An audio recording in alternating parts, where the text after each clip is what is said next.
Bom dia, boa tarde, boa noite a todos. Espero que todos estejam bem.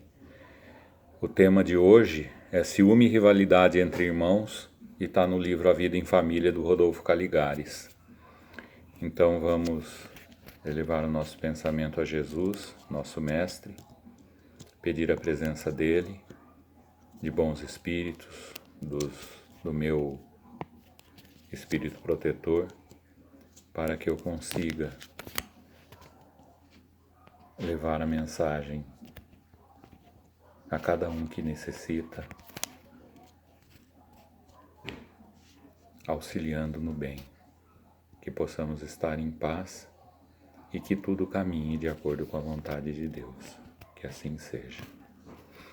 Bom,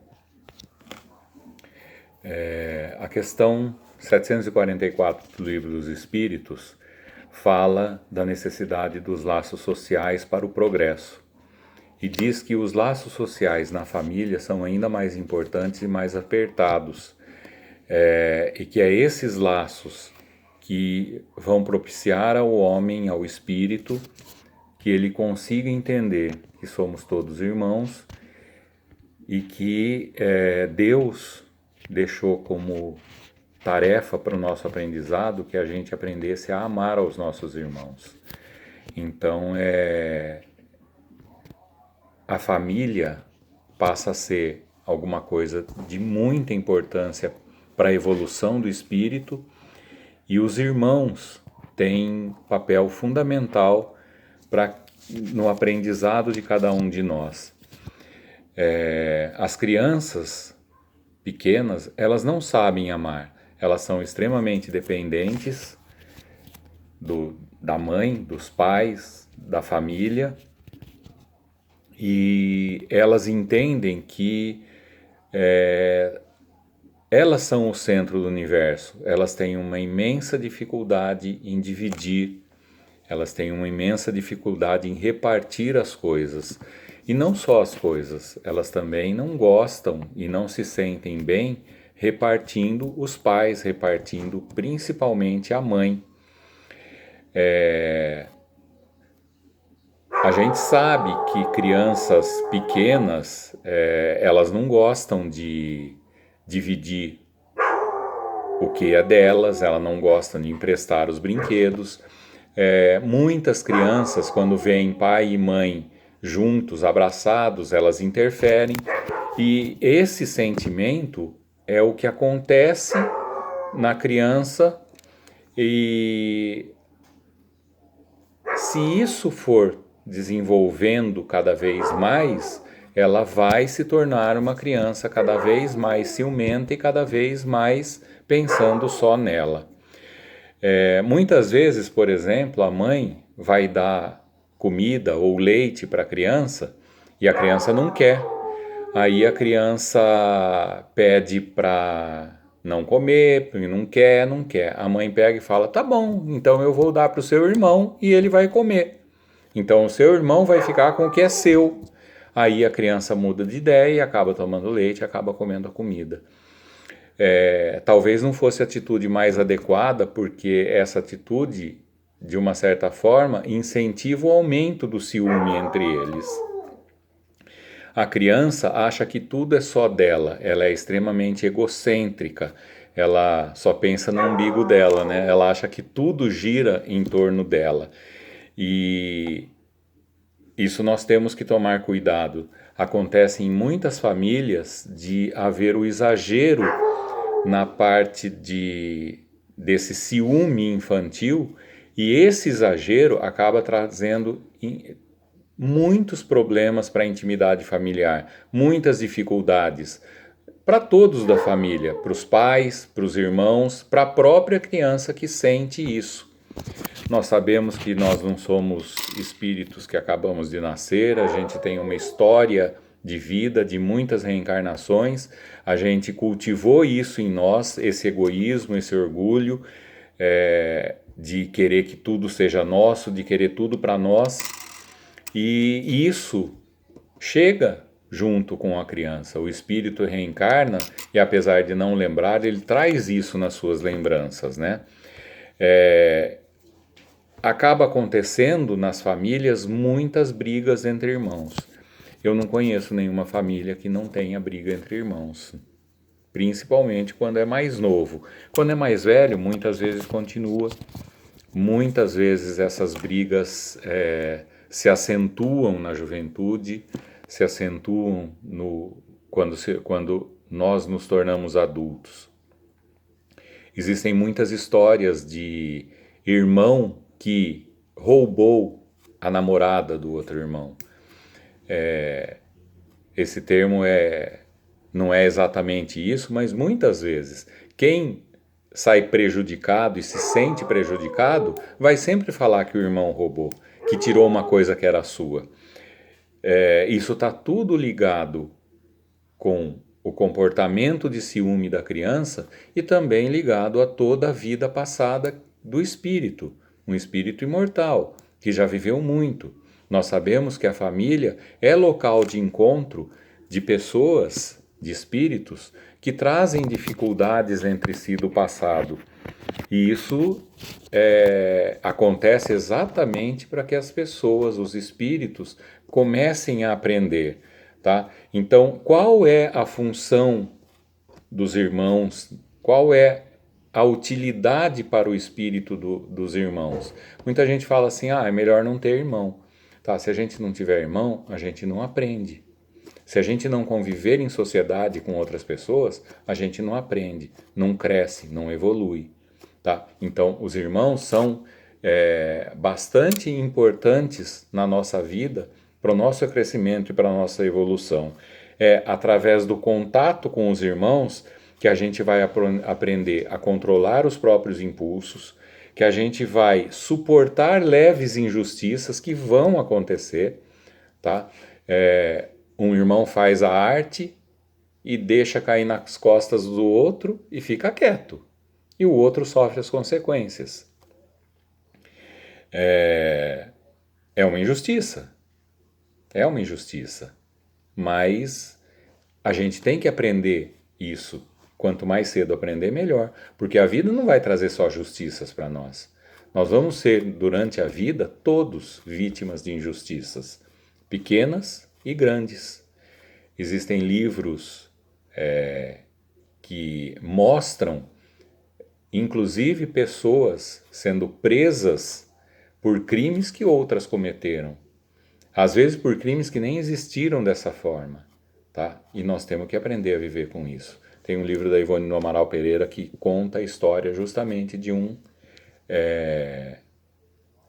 homem, de um nobre, que acabou sendo preso, tá? Porque tinha uma inimizade política com alguém de influência, e ele foi preso como vingança. Ele não cometeu o crime.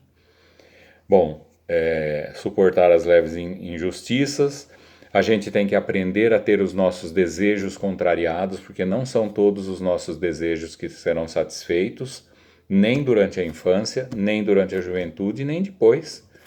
A gente tem que aprender que não é tudo que a gente quer que a gente vai conseguir. A gente tem que aprender a fazer pequenos sacrifícios e, às vezes, grandes sacrifícios. Quando um de nossos irmãos tem uma doença e acaba tendo a atenção dos familiares muito mais voltada para ele, a gente tem que aprender a fazer sacrifícios. Isso acontece muito na sociedade, na vida em família, em muitas famílias. E a gente também tem que começar a perceber que as outras pessoas têm também os seus direitos. Nossos irmãos têm os seus direitos. E isso vai acontecer na vida sempre. Nós vamos viver em sociedade, nós dependemos uns dos outros e nós temos que entender que nós temos direitos, mas que esses nossos direitos acabam quando a gente quer interferir no direito do outro. Bom, isso é o que a gente tem que esperar que aconteça, mas como isso vai acontecer? Tá? Nós vamos usar a família, mesmo sem perceber, para que ela trabalhe na socialização do ser. É fazer com que o espírito aprenda a viver em sociedade. O espírito aprende a perder, aprende a aceitar diferenças, aprende a aceitar que não é sempre que você vai conseguir o que você quer, porque existem limites, existem os interesses dos outros, existem as vontades dos outros, tá? E existe a lei que tem que ser cumprida. Então nós temos que aprender a viver a sociedade dessa forma, tá? Mas e aí, como é que devem agir os pais como orientadores, como aqueles que receberam a missão de Deus de cuidar dos filhos, para que cada um dos espíritos colocados a seus cuidados possa caminhar no sentido de aprender, de evoluir, de crescer. Isso depende sim do pai. Os pais participam disso. Ah, mas não é sempre que os filhos vão atender os pais. Não é sempre, mas os pais têm que deixar a semente. Os pais não são responsáveis pelo que os filhos vierem a fazer depois que se saírem da convivência familiar, nem mesmo durante a própria convivência familiar, mas os pais são responsáveis na intenção de mostrar a essas crianças, a esses filhos, qual é o caminho que Jesus, que o Evangelho indica para nós. Muitas vezes a gente vê assim pais falando: nossa, meu filho cometeu um crime, foi por esse caminho e tal, não foi isso que eu ensinei, onde que eu errei e tal. O pai nem sempre é o culpado da atitude do filho.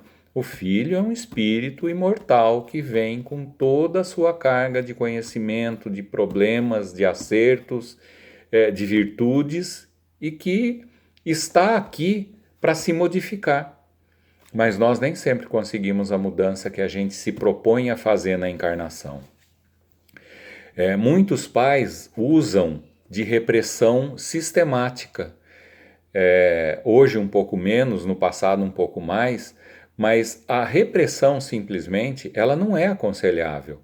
Não é essa repressão sistemática que vai fazer com que o filho mude o seu pensamento. Ele acaba muitas vezes, sabendo que vai ser reprimido pelo que pensa, muitas vezes ele acaba simulando que aceita uma coisa que na verdade ele não aceita. Os verdadeiros sentimentos dele, ele esconde, ele dissimula, ele faz coisas escondidas. Tá? Por quê? Porque ele não aceita a repressão e não está preparado para essa repressão. O verdadeiro papel dos pais é conseguir agir de forma a integrar o filho na sociedade, mostrando para eles todas as diferenças, mostrando todas as dificuldades, mostrando todas as possibilidades. Ele tem que perceber que ele não é o centro das atenções, que os pais têm outras obrigações e têm outros filhos, irmãos dele, para que possa dividir essa atenção, fazer com que todos tenham um pouco da atenção do pai e da mãe. Isso não quer dizer que seja menos ou mais amor. Os pais devem amar sempre os seus filhos, mas a cada um dar a atenção que cada um precisa. Minha mãe sempre falava assim, que a gente tem que tratar os filhos não de forma igual, mas a gente tem que tratar os filhos de forma desigual, porque os filhos não são iguais. A gente trata cada um de acordo com as possibilidades e as necessidades, tanto dos pais como dos filhos. Vou lembrar de novo, somos espíritos que convivemos no passado com as pessoas da nossa família, com nossos pais, com nossos irmãos, com nossos filhos, com toda esse círculo familiar mais próximo. Não é de agora, a gente traz isso do passado. Mas então os pais têm que ter essa atenção com todos, amando a cada um, tá? E fazendo com que cada um entenda que o pai ama o outro também, que todos são amados, tá?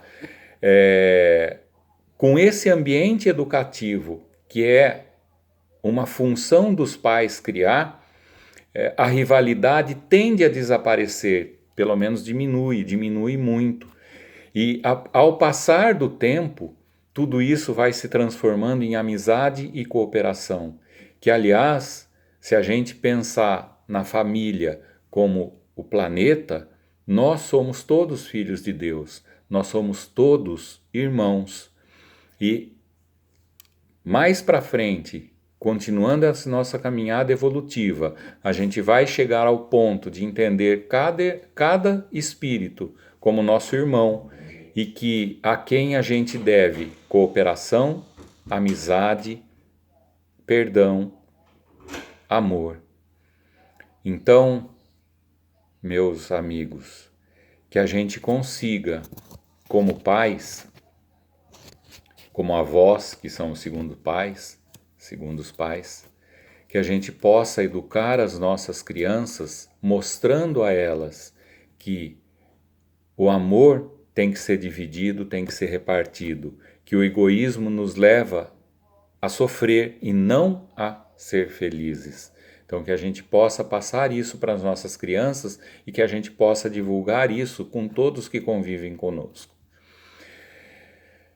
Então, que essa mensagem possa chegar ao coração de cada um de nós e que a gente entenda a necessidade que temos de amar ao nosso próximo como a nós mesmos.